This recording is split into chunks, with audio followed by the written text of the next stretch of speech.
જય માતાજી, જય શ્રી કૃષ્ણ મિત્રો. આપણી ચેનલમાં હાર્દિક સ્વાગત છે તમારું. તો મિત્રો, આજની આ સત્ય ઘટના શરૂ કરીએ એ પહેલાં ચેનલને સબસ્ક્રાઈબ કરો, વિડીયોને લાઈક કરો, કમેન્ટ કરો અને વધુમાં વધુ શેર કરો અને થોડો સમય કાઢીને અંત સુધી બન્યા રહેવા નમ્ર વિનંતી. તો ચાલો શરૂ કરીએ આજની કહાની. જાન્યુઆરી મહિનાની કડકડતી ઠંડીમાં જ્યારે ધર્મિષ્ઠાબા અને વનરાજસિંહ આરામથી સૂતા હતા તો અચાનક ફોનની ઘંટડી વાગી. સાંભળીને તરત જ ધર્મિષ્ઠાબાના મનમાં ધ્રાસકો પડ્યો.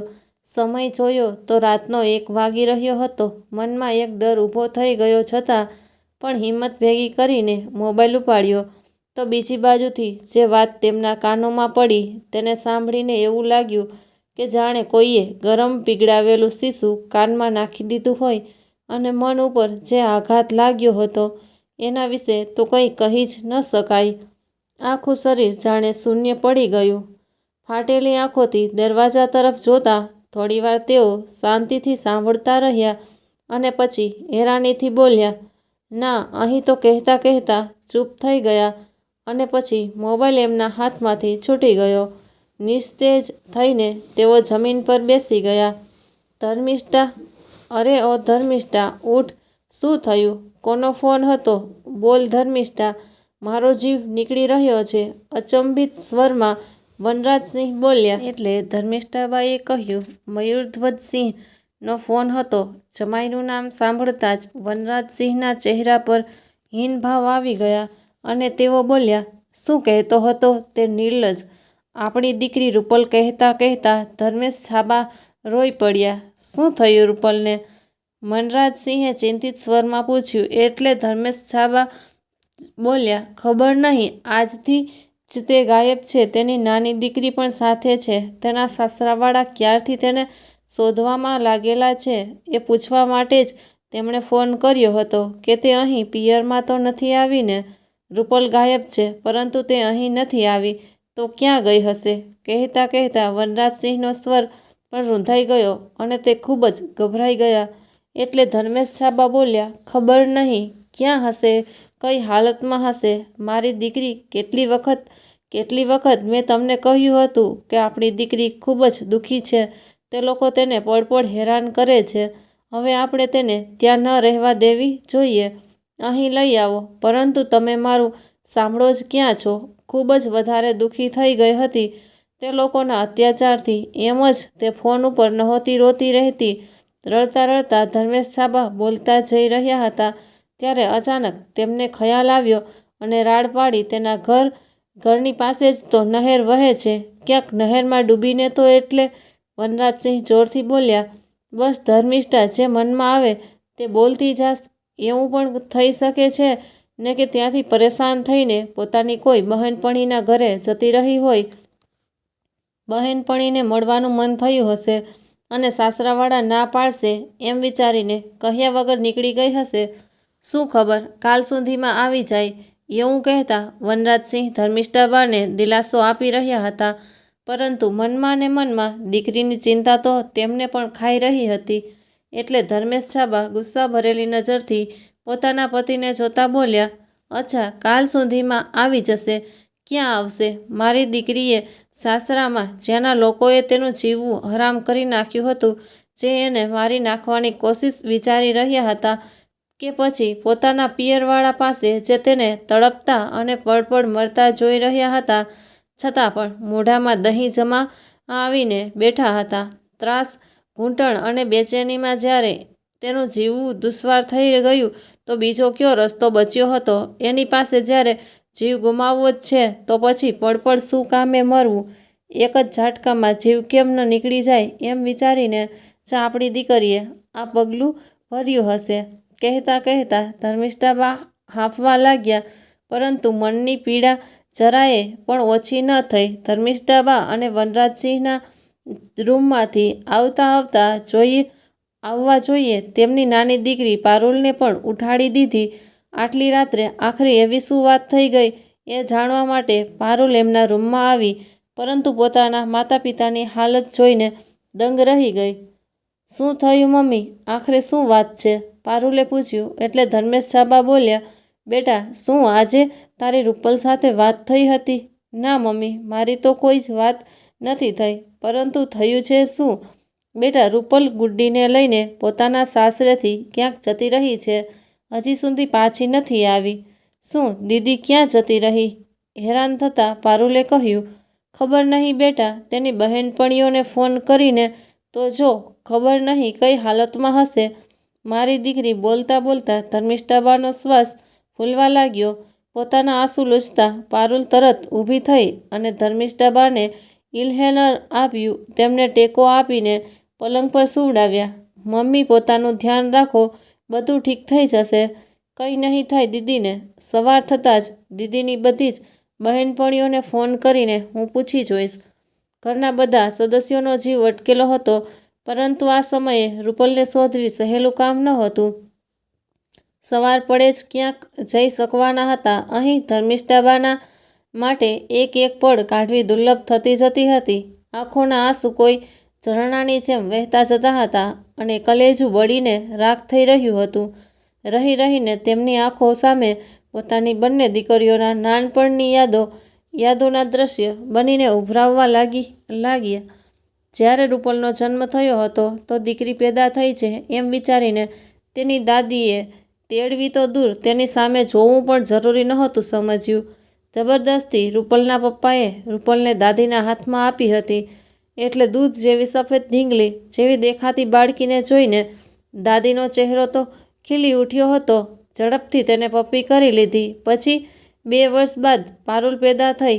બંને દીકરીઓ જાણે માતા પિતાની બે આંખોની જેમ હતી. 2 પળ માટે પણ આંખોથી ઓઝલ થઈ જતી તો ધર્મિષ્ઠાબાને ચેન પડતો નહીં. ધીરે ધીરે બંને દીકરીઓ મોટી થવા લાગી. ભણવામાં બંને હોશિયાર હતી, પરંતુ ઘરના કામમાં રૂપલનું જરાયે મન લાગતું નહોતું.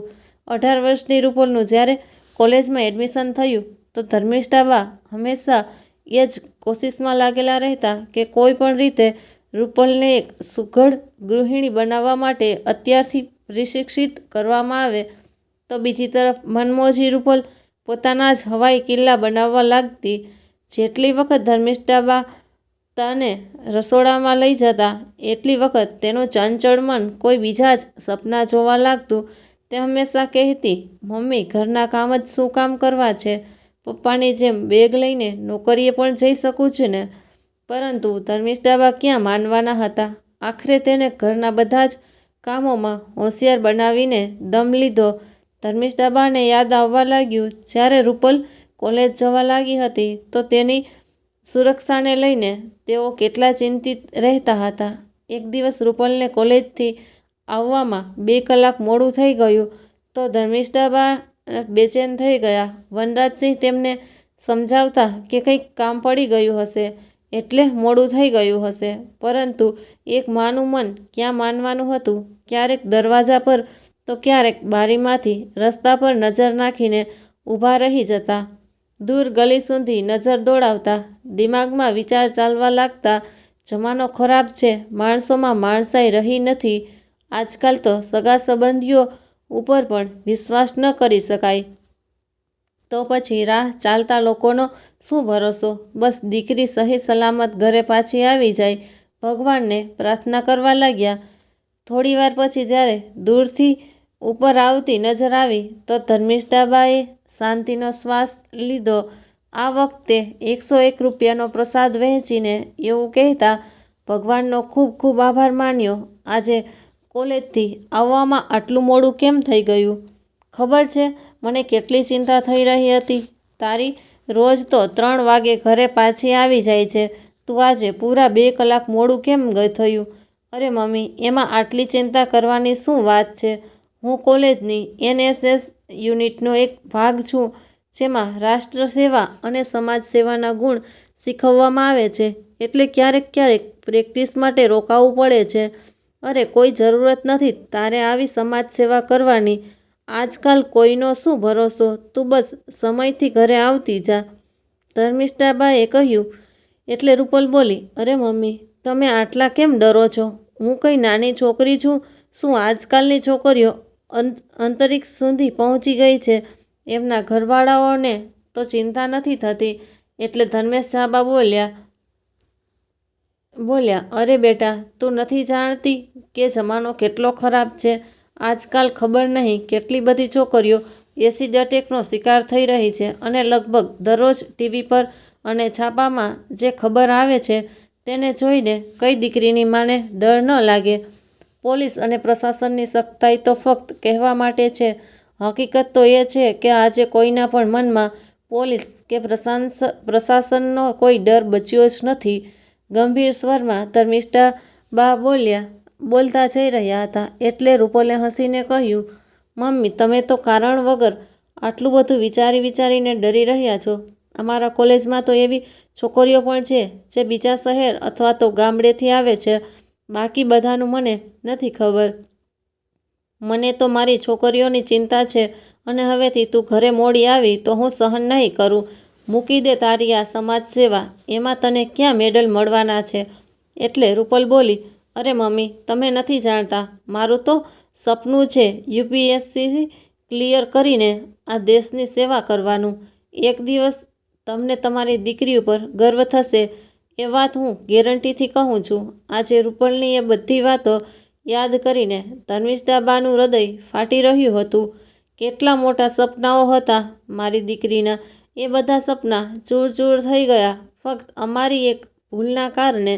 વાત એમ હતી કે રૂપલનું કોલેજનું ભણવાનું પૂરું થયા બાદ ધર્મિષ્ઠાબા અને વનરાજસિંહે તેના માટે સારો છોકરો શોધવાનું શરૂ કરી દીધું હતું.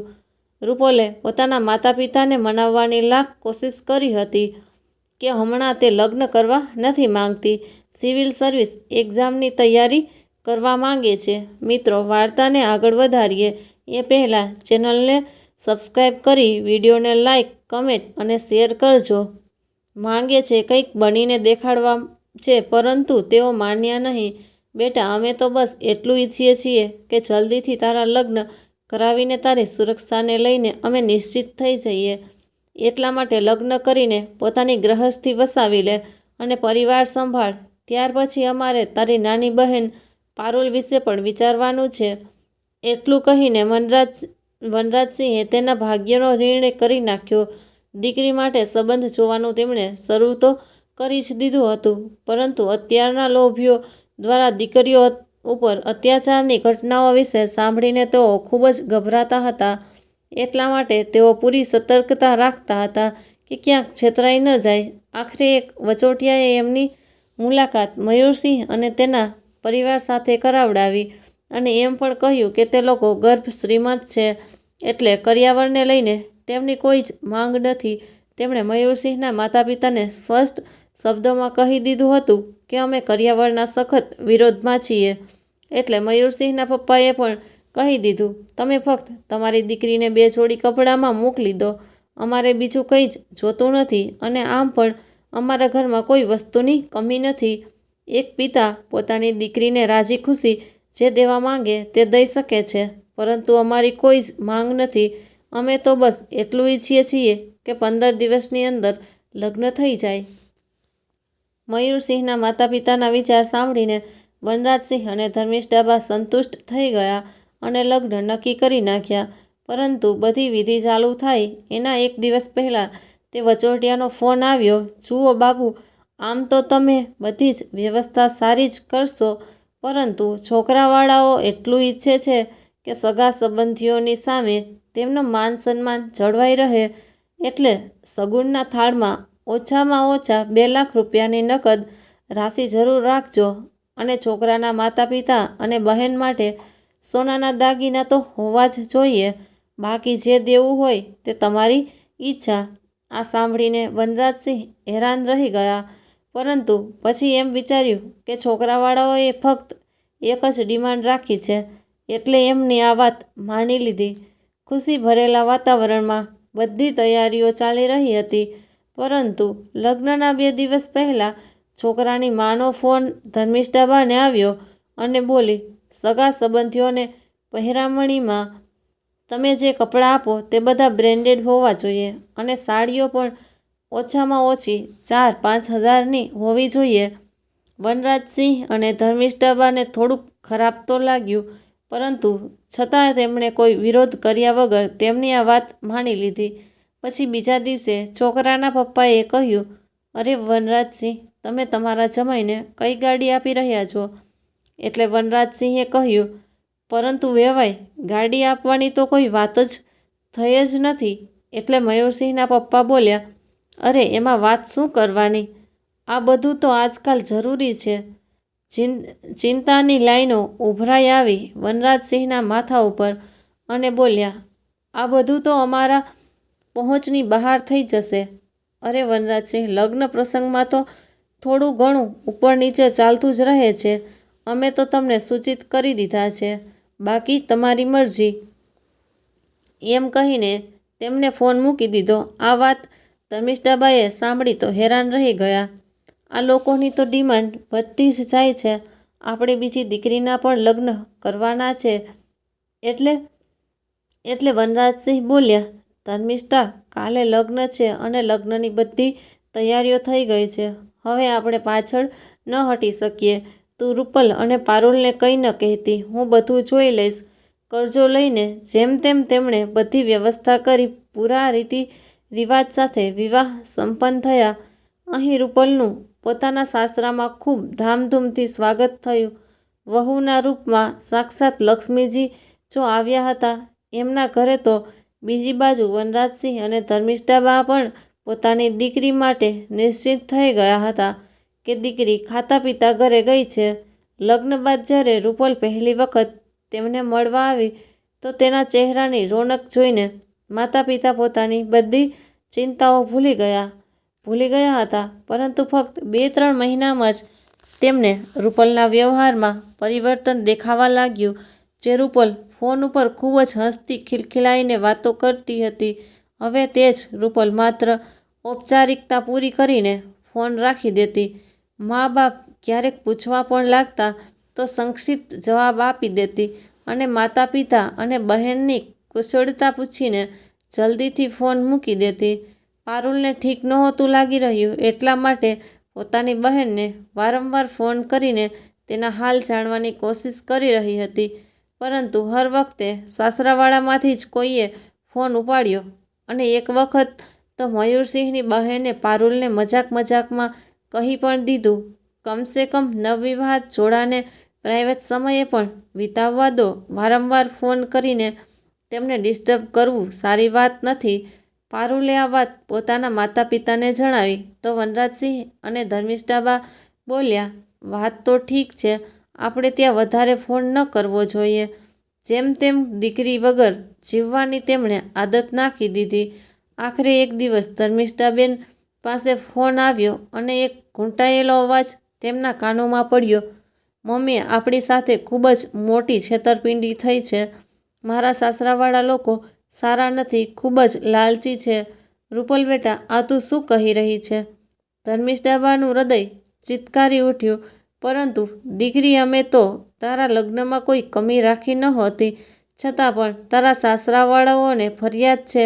એટલે રૂપલ રડતા રડતા બોલી, મમ્મી, મારી જિંદગી બરબાદ થઈ ગઈ. આ લોકોએ પોતાના જે ધંધા વિશે આપણને જણાવ્યું હતું, હકીકતમાં તે ધંધો એમનો છે જ નહીં. તમારા જમાઈ તો બેરોજગાર છે. હકીકત સામે ન આવી જાય એટલા માટે તેમણે લગ્ન જલ્દી કરવા માટે કહ્યું હતું. આ લોકોની રગે રગમાં લાલચ ભરેલી છે. શરૂઆતમાં તો આ બધાએ મારી સાથે ખૂબ જ સારો વ્યવહાર કર્યો. એક દિવસ મારા સાસુ મારી પાસે આવ્યા અને બોલ્યા કે નવું કામ શરૂ કરવા માટે અમને થોડા રૂપિયાની જરૂર છે, પરંતુ રૂપિયાની વ્યવસ્થા કરવામાં થોડો સમય લાગી જશે. એટલા માટે તમે પોતાના પપ્પા પાસેથી 5 લાખ રૂપિયા લઈ આવો. પરંતુ મેં પણ સાફ કહી દીધું કે હમણાં તો મારા પપ્પાએ મારા લગ્ન કરાવ્યા છે. પોતાની પહોંચ કરતાં વધીને એમણે લગ્નમાં ખર્ચો કરી નાખ્યો છે. હવે હું તેમને રૂપિયા દેવા માટે ના કહી શકું. એટલે સાસુએ કહ્યું, અમે ક્યાં હંમેશા માટે માંગી રહ્યા છીએ, ઉધાર સમજીને જ આપી દે. જ્યારે વ્યવસ્થા થશે ત્યારે પાછા આપી દઈશું. તે જ સમયે મયુર પણ મારી પાસે આવ્યો અને બોલ્યા, રૂપલ, હવે તું આ ઘરમાં રહે છે તો તને તારા પપ્પાથી વધારે પોતાના ઘરની ચિંતા હોવી જોઈએ. કોઈ પણ સવાલ જવાબ કર્યા વગર તારા પિયર જઈને રૂપિયા લઈ આવ. પરંતુ મમ્મી, મેં પણ કહી દીધું કે હું મારા પપ્પા પાસેથી તો 1 રૂપિયો પણ નહીં માંગું, ભલે ગમે તે થઈ જાય. બસ આ વાત ઉપર જ તે લોકો મારી ઉપર ખાર ખાઈ બેઠા છે. દિવસ રાત મને હેરાન કરે છે. મને ઘરથી બહાર પણ નીકળવા દેતા નથી. નથી કે ના ફોન ઉપર વાત કરવા દે છે કે ક્યાંક હું કોઈકને કંઈક કહી ના દઉં. પોતાની લાડલી દીકરી રૂપલની પીડા સાંભળીને ધર્મિષ્ઠાબાનું કાળજું કંપી ગયું. પછી ચિંતાજનક સ્વરમાં બોલ્યા, આ તું શું કહી રહી છે? મારી કહેલી એક વાત સાચી છે મમ્મી, પરંતુ બેટા અત્યારે તું ક્યાંથી ફોન કરી રહી છે? મમ્મી, મારા સાસુ સસરા ક્યાંક બારે ગયા છે અને તમારા જમાઈ પણ સવારમાં જ ક્યાંક નીકળી ગયા હતા. નણંદબા નહાવા ગયા છે એટલે ઝૂંપાઈને તેમનો ફોન ઉપાડીને લઈ આવી, જેથી તમારી સાથે વાત થઈ શકે. ભલે હવે હું ફોન રાખું છું. મારા નણંદબાએ જોઈ લીધું તો મારો વારો નીકળી જશે. તમે એક વખત પપ્પા સાથે વાત જરૂરથી કરજો, જેથી તે કોઈ સખત પગલું લઈ શકે. એટલું કહીને રૂપલે ફોન મૂકી દીધો. પરંતુ ધર્મિષ્ઠાબા પથ્થર બનીને ઊભા હતા. હૃદયને જાણે કોઈ આઘાત લાગ્યો હતો. એમણે વનરાજસિંહને ફોન કરીને જલ્દી આવો માટે કહ્યું. ધર્મિષ્ઠાબાનો ગભરાયેલો અવાજ સાંભળીને વનરાજસિંહ કામ પૂરું કર્યા વગર જ ઘરે પહોંચ્યા. ધર્મિષ્ઠાબાએ તેમને બધી વાત જણાવી. લાડલી દીકરી પર થવાવાળા અત્યાચારની કહાની સાંભળીને વનરાજભાઈની આંખોમાં પણ આંસુ આવી ગયા. એટલે ધર્મિષ્ઠાબા બોલ્યા, હવે તમે જ કંઈક કરો. ખબર નહીં મારી દીકરી કેવી રીતે ઘૂંટાઈને જીવી રહી હશે તે લોકો વચ્ચે.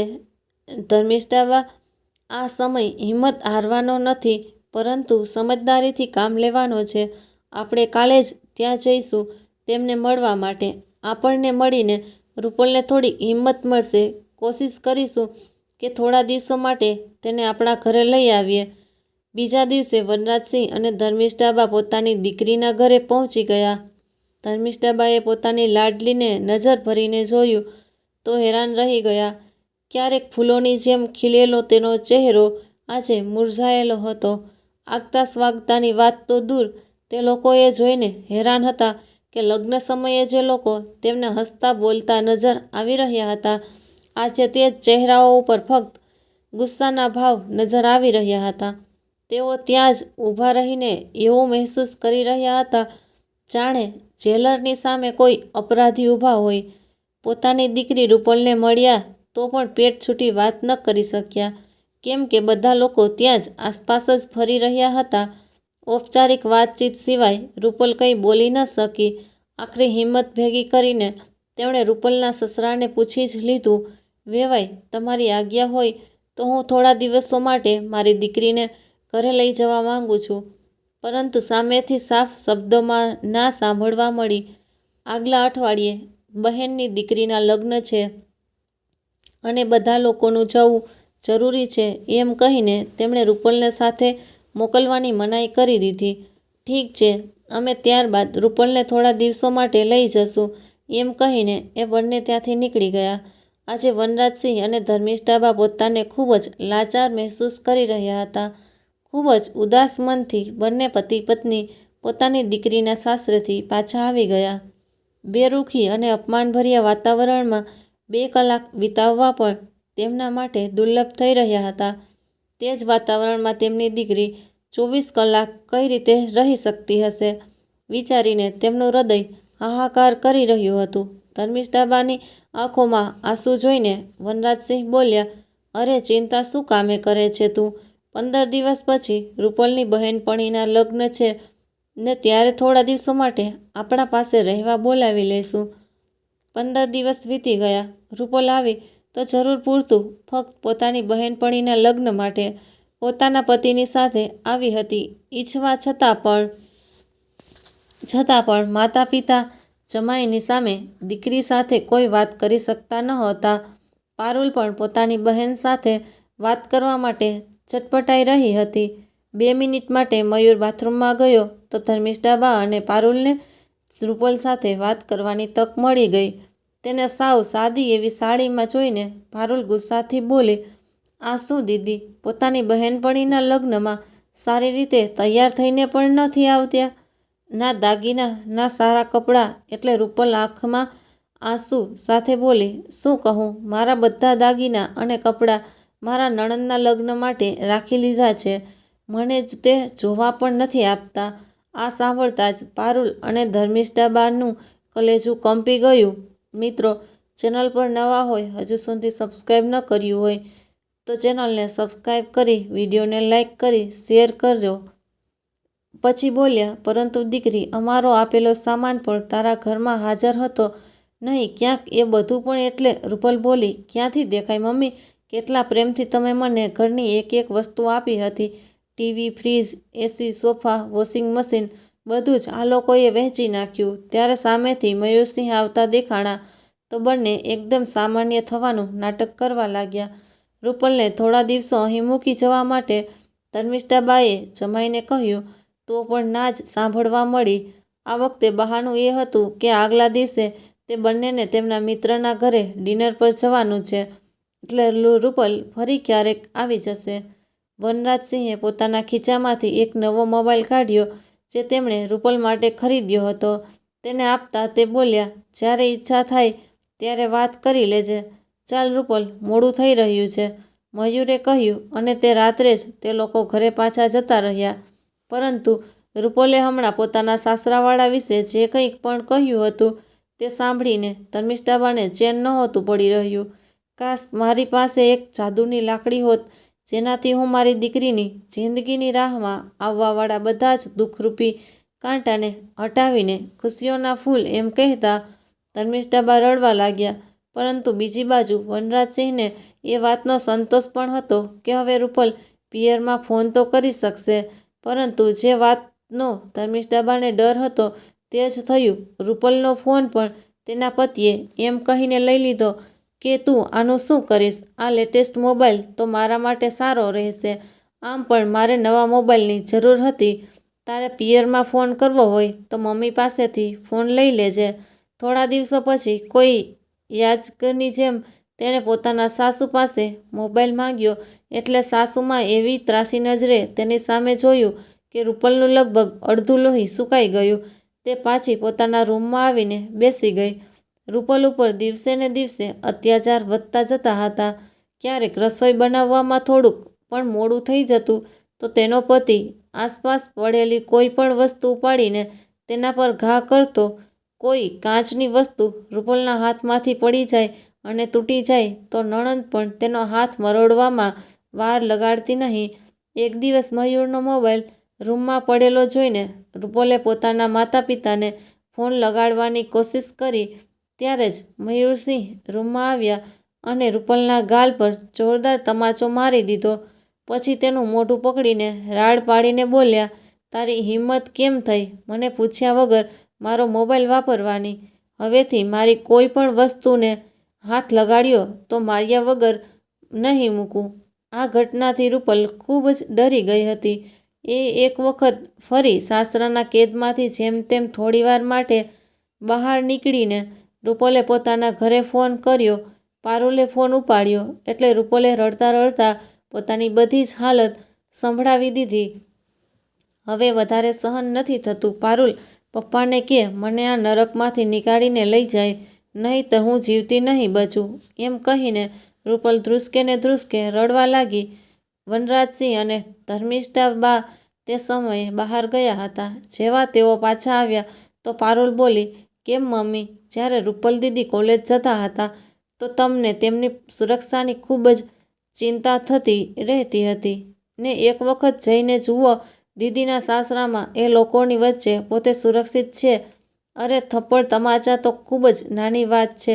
જેટલી યાતનાઓ તેમને ત્યાં સહન કરવી પડી રહી છે ને તે લોકો તો તેને મારીને જ દમ લેશે. જઈને લઈ કેમ નથી આવતા? દીદીને ત્યાંથી દીકરીની વાત સાંભળીને વનરાજસિંહ બોલ્યા, પરંતુ પારુલ, તારા સંબંધની વાત ચાલી રહી છે અને જો છોકરાવાળાઓને આ વાતની ખબર પડી કે તારી મોટી બહેન પોતાના પિયર આવીને બેઠી છે તો આ ઘર સાથે સંબંધ ક્યારેય નહીં જોડે. એ લોકો તો શું બીજા કોઈ પણ આપણી સાથે સંબંધ કરવાનું પસંદ નહીં કરે. તે તો એમ જ વિચારશે ને કે માતા પિતાના ઉછેરમાં જ કંઈક કમી હતી. ના પપ્પા, એક દીકરીના લગ્ન માટે થઈને શું તમે બીજી દીકરીની બલી આપી દેશો? અને આમ પણ દીદીની હાલત જોઈને હું હવે લગ્ન કરવા નથી માંગતી. દીકરીની હાલત જાણીને ધર્મિષ્ઠાબા બોલ્યા, તમે મારી દીકરીને હમણાં ને હમણાં પાછી લઈ આવો. જો તે લોકો ના મોકલે તો જબરદસ્તી લઈને આવી જજો, પરંતુ ખોટી માન મર્યાદાના નામ પર હું મારી દીકરીની કુરબાની ન આપી શકું. એટલે વનરાજસિંહ બોલ્યા, ધર્મિષ્ઠા, મારી વાત સમજવાની કોશિશ કર. થોડા દિવસોમાં જ્યારે રૂપલના ખોળામાં એક નાનકડું બાળક રમશે ને તો સાસરામાં તેની જગ્યા પોતે જ બની જશે. મને પૂરો વિશ્વાસ છે, અને જો ત્યારે પણ તે લોકો ના સુધર્યા તો હું આપણા સમાજના લોકોને તેમના ઘર પર ભેગા કરીશ. સમાજમાં પોતાની આબરૂના કાકરા થતા જોઈને તેમને પોતાનો વ્યવહાર બદલવો જ પડશે. તે સમયે બધું બરાબર થઈ જશે. થોડા દિવસો પછી રૂપલે એક નાનકડી દીકરીને જન્મ દીધો, પરંતુ દીકરી પેદા કર્યા બાદ સાસરાવાળાની નજરમાં એ વધારે ગુનેગાર બની બેઠી. હવે તો તેના સાસુ પોતાના દીકરાના બીજા લગ્ન કરાવવાની ધમકી આપવા લાગ્યા હતા. જો આ ઘરમાં રહેવા માંગે છે તો પોતાના બાપને કહીને તરત રૂપિયાની વ્યવસ્થા કરાવડાવ. રૂપલના સાસુએ કહ્યું. એટલે રૂપલે કહ્યું, પરંતુ મમ્મીજી, હું કેટલી વાર કહી ચૂકી છું. હવે તેમની પાસે વધારે રૂપિયા નથી. સારું મકાન તો છે તારા પિતા પાસે, તેને વેચીને જ રૂપિયા ભેગા કરી લે. એટલું તો એક પિતા પોતાની દીકરી માટે કરી શકે છે. સાસુમાના એટલું કહેવા પર રૂપલ બોલી પડી, મમ્મીજી, દીકરી તો તમારી પણ છે. શું તમે તેના સાસરાવાળાને આટલા રૂપિયા આપશો? આટલું કહેવાની વાર હતી કે મયુરે આગળ આવીને રૂપલના ગાલ પર ખેંચીને એક ઝાપટ મારી દીધી. શરમ વગરની તારી હિંમત કેમ થઈ મમ્મી સાથે આવી રીતે વાત કરવાની? માથું ફરી ગયું હતું રૂપલનું ત્યારે તેના સાસુમાં બોલ્યા, હવે ઊભી અમારા ચહેરા જોતી રહીશ શું? જા જઈને ચા બનાવી લાવ. થોડી વારમાં જેવી જ રૂપલ ચાની ટ્રે લઈને આવી તો તેના કાનમાં પોતાના પતિ અને સાસુની થોડી વાતો સંભળાવી. થોડી વાર ત્યાં જ ઊભી રહી. અંદરથી અવાજ આવ્યો, આ વખતે જો માને તો ઠીક છે, નહીંતર પહેલાં તેની દીકરીને ઠેકાણે લગાડજે, ત્યાર પછી આ મહારાણીને. તારા બીજા લગ્નમાં આપણે ખૂબ જ કરિયાવર લઈશું. આટલું સાંભળતા જ રૂપલના પગ નીચેથી જમીન સરકી ગઈ. માથું ચકરાવા લાગ્યું હતું તેનું. પછી જેમ તેમ પોતાને સંભાળીને તે અંદર આવી અને બધાને ચા આપવા લાગી. બીજા દિવસે જ્યારે રૂપલના સાસુ પોતાના રૂમમાં સૂતા હતા અને ઘરના બાકીના સદસ્ય બહાર ગયા હતા, તો રૂપલ છુપાઈને ઘરની બહાર નીકળી અને કોઈક પાસેથી મોબાઈલ માંગીને પોતાની મમ્મીને ફોન કરી દીધો અને કહ્યું, મમ્મી, હું નિર્ણય લઈ ચૂકી છું. આજે જ હું મારી દીકરીને લઈને ત્યાં આવી રહી છું. બસ એટલું જણાવવા માટે ફોન કર્યો છે કે શું મારા આ નિર્ણયમાં મારા માતા પિતા મારી સાથે છે કે નહીં? પરંતુ બેટા, શું થયું? સાફ સાફ જણાવ. મમ્મી, મારી પાસે વધારે સમય નથી. બસ તમે એટલું સમજી લ્યો કે હવે મારું અહીં રહેવું શક્ય નથી. અત્યાર સુધી આ લોકો મારી સાથે જે કરી રહ્યા હતા તે ઠીક છે, પરંતુ હવે વાત મારી દીકરી ઉપર આવી પડી છે અને આ હું જરાયે સહન નહીં કરું. મેં ફક્ત એ પૂછવા માટે ફોન કર્યો છે કે શું હું મારા પિયર પાછી આવી શકું છું? એટલે ધર્મેશબા બોલ્યા, પરંતુ બેટા, આજે તારી નાની બહેનને જોવા માટે છોકરાવાળા આવી રહ્યા છે. બસ થોડી વારમાં પહોંચતા જ હશે. એમના ગયા પછી હું તારા પપ્પા સાથે વાત કરી જોઉં. ઠીક છે મમ્મી, હતાશાભર્યા અવાજમાં રૂપલ બોલી અને ફોન મૂકી દીધો. અને અડધી રાત્રે રૂપલના સાસરેથી તેના ગાયબ હોવાના સમાચાર આવી ગયા. પલંગ પર આડા પડ્યા ધર્મિષ્ઠાબાને અહેસાસ થયો કે સવાર પડી ગઈ છે. વનરાજસિંહ પડોશમાં રહેવાવાળા પોતાના મિત્ર પાસે સલાહ લેવા નીકળી ગયા કે આખરે શું કરવામાં આવે. અહીં પારુલ રૂપલની બહેનપણીઓને ફોન કરીને રૂપલ વિશે પૂછી રહી હતી. ત્યારે ધર્મિષ્ઠાબા પોતાના રૂમની દિવાલ પર લાગેલા રૂપલના ફોટાઓને જોઈ રહ્યા હતા. 2 વર્ષની હસતી ખિલવતી નાનકડી રૂપલ ખંભા પર બેગ લટકાડીને સ્કૂલે જતી કંઈક કરી દેખાડવાનું જુનૂન રાખવાવાળી કોલેજ ગર્લ આંખોમાં હજારો સપના સજાવીને દુલ્હન બની હતી. પછી અચાનક તેમની આંખોમાં એક અનદેખ્યું દ્રશ્ય અનાયાસે ઉભરી આવ્યું. ઊંચા પુલથી નહેરમાં કૂદકો મારતી રૂપલ, ના એવું ન થઈ શકે. તો ક્યાં છે મારી દીકરી? કઈ હાલતમાં છે? આજે કેટલી લાચાર થઈ ગઈ છું હું. ધર્મિષ્ઠાબાનું હૃદય ચીતકારી ઉઠ્યું. તે જ સમયે ફોનની રિંગ વાગી, જેને સાંભળતા જ ધર્મિષ્ઠાબાનો શ્વાસ રોકાઈ ગયો. આજે તેમનામાં એટલું સાહસ નહોતું કે તેઓ ફોન ઉપાડીને પોતાની દીકરી વિશે કાંઈ ખરાબ સમાચાર સાંભળી શકે. ત્યારે પારુલ દોડતી આવી અને ફોન ઉપાડ્યો તો સામેથી કોઈ વ્યક્તિએ કંઈક સંદેશો આપ્યો. ફોન સાંભળતા જ પારુલની આંખોમાંથી આંસુ વહેવા લાગ્યા અને ફોન મૂકીને પોતાનું માથું પકડીને જોર જોરથી રડવા લાગી. એટલી વારમાં વનરાજસિંહ પણ ઘરે આવી ગયા હતા. ધર્મિષ્ઠાબા અને વનરાજસિંહ તેની હાલત જોઈને અંદર સુધી ધ્રુજી ગયા. કોનો ફોન હતો? તેમણે પૂછ્યું, પરંતુ પારુલ કંઈ બોલી શકી નહીં. બેટા, કંઈક તો કહે, કોનો ફોન હતો? બધું જાહેર હતું છતાં પણ વનરાજસિંહે પૂછ્યું એટલે પારુલ પોતાની મમ્મીને ગળે વળગીને ધ્રુસકે રડવા લાગી અને બોલી, ભગવાને આપણી પ્રાર્થના સાંભળી લીધી. પપ્પા, દીદી બિલકુલ ઠીક છે. શું તું સાચું કહી રહી છે ને બેટા? ધર્મિષ્ઠાબાના મૂરઝાયેલા ચહેરા પર એક મુસ્કાન આવી ગઈ. હા મમ્મી, દીદી કાલે સાંજે જ ગુડીને લઈને મહિલા આયોગ પાસે પહોંચી ગઈ હતી. ત્યાં દીદી બિલકુલ સહી સલામત છે અને આયોગની મદદથી એમણે પોતાના સાસરાવાળા વિરુદ્ધ પોલીસ ફરિયાદ પણ કરી લીધી છે. એ જ જણાવવા માટે તેમણે ફોન કર્યો હતો, જેથી આપણે એમની ચિંતા ન કરીએ. આ વાત સાંભળતા જ વનરાજસિંહ ઝડપથી ઉઠ્યા અને જેવા જ ઘરની બહાર નીકળવા લાગ્યા તો ધર્મિષ્ઠાબાએ પૂછ્યું, ક્યાં જઈ રહ્યા છે છો તમે? મારી દીકરી રૂપલને આપણા ઘરે લાવવા. ભગવાને આપણને આપણી ભૂલ સુધારવાની તક આપી છે અને આ તક હું ખોવા નથી માંગતો. સમાજવાળા ભલે કંઈ પણ કહે, મને કંઈ ફરક નથી પડતો. એટલું કહીને વનરાજસિંહ ઘરથી નીકળી ગયા અને બપોરે પોતાની લાડકી દીકરી અને દોહિત્રીને લઈને ઘરે આવ્યા.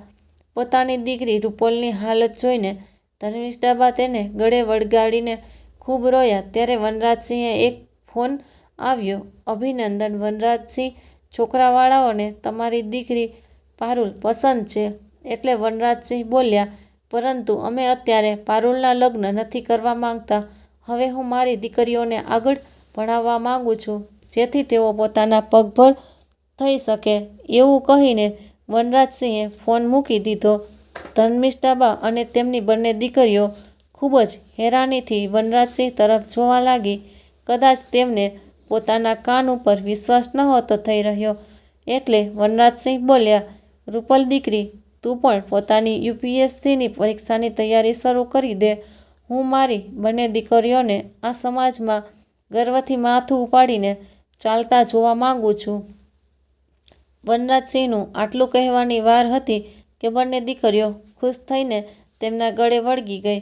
લગભગ 6 મહિના પછી રૂપલના છૂટાછેડા પણ થઈ ગયા. રૂપલ સખત મહેનતથી પોતાની પરીક્ષાની તૈયારીઓમાં લાગેલી હતી.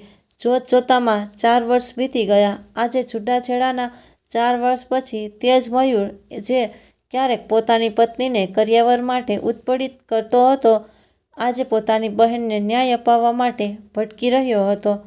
તેની બહેન સાથે તેના સાસરાવાળા બિલકુલ એવો જ વ્યવહાર કરી રહ્યા હતા, જેવો ક્યારેક રૂપલ સાથે તેમણે કર્યો હતો. બહેનના સાસરાવાળા વિરુદ્ધ અરજી લઈને જ્યારે મયુર પોતાની મમ્મી અને બહેનની સાથે SP ઓફિસ પહોંચ્યો તો તે સમયે SP હાજર હતી નહીં. મયુરની મમ્મી અને બહેન ત્યાં એક ખુરશી પર બેસી ગયા અને મયુરે પોતાની અરજી સામે ટેબલ પર રાખી દીધી. થોડીવારમાં SPના યુનિફોર્મમાં એક મહિલા કડક પગલાં સાથે ચાલતા દાખલ થયા અને સામે રાખેલી ખુરશી પર બેસી ગયા.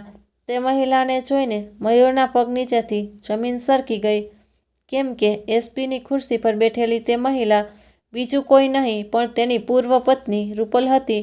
રૂપલે એક નજર ઉપાડીને તે લોકો તરફ જોયું મયુરની બહેનના ચહેરા અને શરીર પર પડેલા નિશાન જોઈને રૂપલને પોતાનો સમય યાદ આવી ગયો. આંખોમાંથી આંસુ નીકળવા લાગ્યા. માટે બેતાબ થઈ ગયા. પરંતુ પછી પોતાને સંભાળીને રૂપલે કોઈ અજાણી વ્યક્તિની જેમ પોતાના ટેબલ પર રાખેલા તે પેપર્સ ઉપાડ્યા અને વાંચવા લાગી. અહીં મયુરની મમ્મી અને બહેનની એવી હાલત થઈ રહી હતી જાણે કાપો તો લોહી ન નીકળે. ત્યારે રૂપલ બોલી, દહેજનો કેસ છે, મારપીટ કરવામાં આવે છે તમારી બહેન સાથે અને પિયરમાંથી રૂપિયા લઈ આવવા માટે પણ કહેવામાં આવે છે. આ બધી વાતો તો આજકાલ રોજ સાંભળવા મળે છે કેમ મિસ્ટર મયુરસિંહ? રૂપલે મયુરની આંખોમાં આંખો નાખીને કહ્યું તો મયુરને પરસેવો છૂટવા લાગ્યો. શરમના કારણે તેની નજરો નીચી નમી ગઈ અને તે બધા ત્યાંથી ઊભા થઈને ચાલતા થયા. એક પોલીસ કોન્સ્ટેબલે તેમને પાછળથી બોલાવ્યા, પરંતુ તેઓ પાછા વળીને આવ્યા નહીં. તો મિત્રો, આજની વાર્તા તમને કેવી લાગી અને તમે કયા શહેરમાંથી સાંભળી રહ્યા છો તે કોમેન્ટ કરીને જરૂરથી જણાવજો. અને જો વાર્તા ગમી હોય તો લાઈક કરીને વધુમાં વધુ શેર કરજો અને આવી જ અવનવી વાર્તા સાંભળવા માટે ચેનલને સબસ્ક્રાઈબ જરૂરથી કરજો. તો ફરી મળીએ એક નવી વાર્તા સાથે. ત્યાં સુધી આવજો.